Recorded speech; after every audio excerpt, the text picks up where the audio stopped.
ಒಮ್ಮೆ ಇಮ್ಯಾಜಿನ್ ಮಾಡಿ, ಒಂದು ಜಾಗ, ಅಲ್ಲಿಂದ ಬೆಳಕಿಗೆ ಕೂಡ ತಪ್ಪಿಸೋಕೆ ಸಾಧ್ಯ ಇಲ್ಲ. ಅಲ್ಲಿ ಟೈಮೇ ನಿಧಾನವಾಗಿಬಿಡುತ್ತೆ. ಅಲ್ಲಿ ಯೂನಿವರ್ಸ್ನ ನಿಯಮಗಳೇ ಕೆಲಸ ಮಾಡೋದನ್ನ ನಿಲ್ಲಿಸ್ಬಿಡುತ್ತೆ. ಇದು ಯಾವುದೋ ಸೈನ್ಸ್ ಫಿಕ್ಷನ್ ಅಲ್ಲ, ಇದು ನಿಜ. ಇದನ್ನು ನಾವು ಬ್ಲ್ಯಾಕ್ ಹೋಲ್ ಅಂತ ಕರಿತೀವಿ. ಆದರೆ ಈ ಬ್ಲ್ಯಾಕ್ ಹೋಲ್ ಅಂದರೆ ಏನು? ಅದು ಹೇಗೆ ಹುಟ್ಟುತ್ತೆ, ಯಾಕೆ ಹುಟ್ಟುತ್ತೆ, ಮತ್ತು ಅದರೊಳಗಡೆ ಬಿದ್ದರೆ ಏನಾಗ್ಬೋದು ಅಂತ ತಿಳ್ಕೊಳ್ಳೋಣ ಬನ್ನಿ.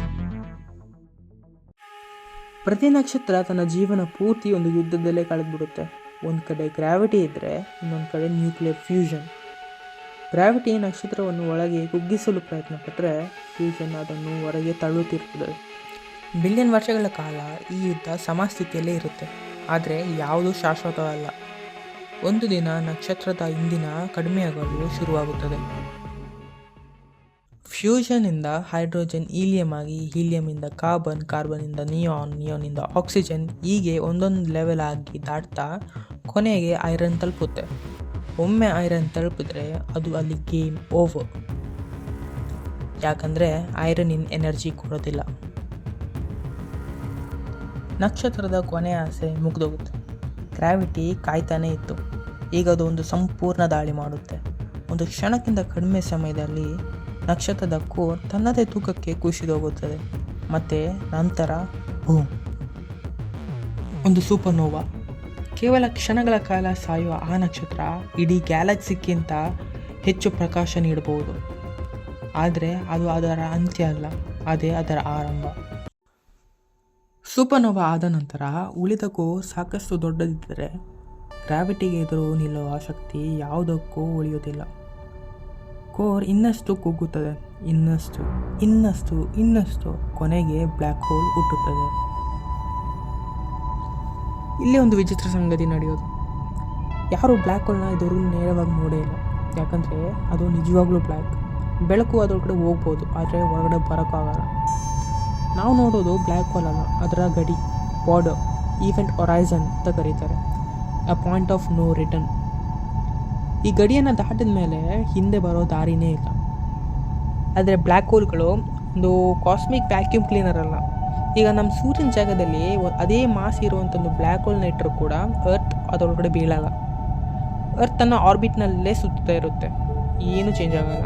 ಆದರೆ ಹೆಚ್ಚು ಕಮ್ಮಿ ನಾವು ಸೂರ್ಯನ ಬೆಳಕಿಲ್ಲದೆ ಕೋಲ್ಡಾಗಿ ಫ್ರೀಸಾಗಿ ಸತ್ತೋಯ್ತೀವಿ ಅಷ್ಟೇ. ನಂತರ ಒಂದು ಭಯಾನಕ ಭಾಗ ಶುರುವಾಗುತ್ತೆ.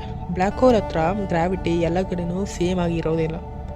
ನಮ್ಮ ಕಾಲುಗಳ ಮೇಲೆ ಇರೋ ಗ್ರಾವಿಟಿ, ನಮ್ಮ ತಲೆಗಳ ಮೇಲೆ ಇರೋ ಗ್ರಾವಿಟಿ ತುಂಬ ಡಿಫ್ರೆನ್ಸ್ ಇರುತ್ತೆ.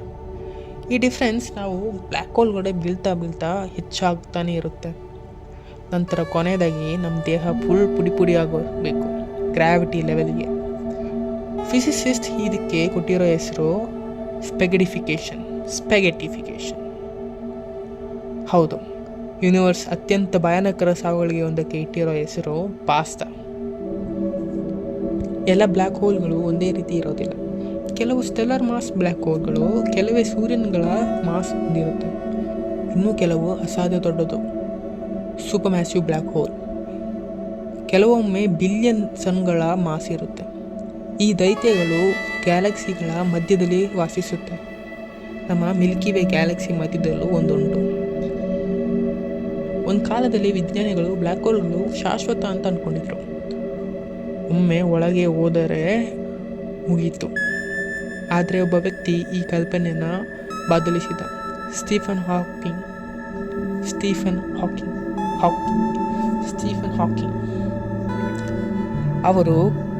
ಅವರು ಕಂಡುಹಿಡಿದಿರುವುದು ಆಶ್ಚರ್ಯ.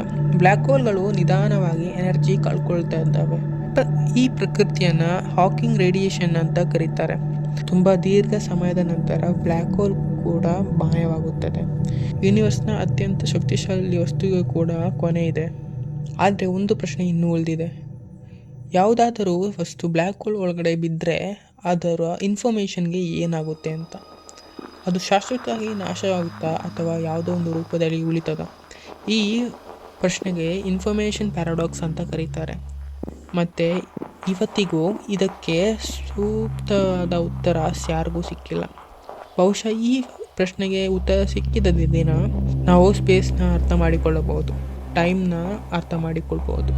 ಬಹುಶಃ ರಿಯಾಲಿಟಿಯನ್ನು ಹೊಸದಾಗಿ ಅರ್ಥ ಮಾಡಿಕೊಳ್ಬಹುದು. ಯಾಕಂದರೆ ಪ್ರತಿ ಬಾರಿ ನಮ್ಮ ಬ್ಲ್ಯಾಕ್ ಹೋಲ್ ಕಡೆ ನೋಡಿದಾಗ ನಾವು ಕಥೆಯನ್ನು ನೋಡ್ತಾ ಇಲ್ಲ, ನಾವು ಜ್ಞಾನದ ಮಿತಿಯನ್ನು ನೋಡ್ತಾ ಇದ್ದೀವಿ.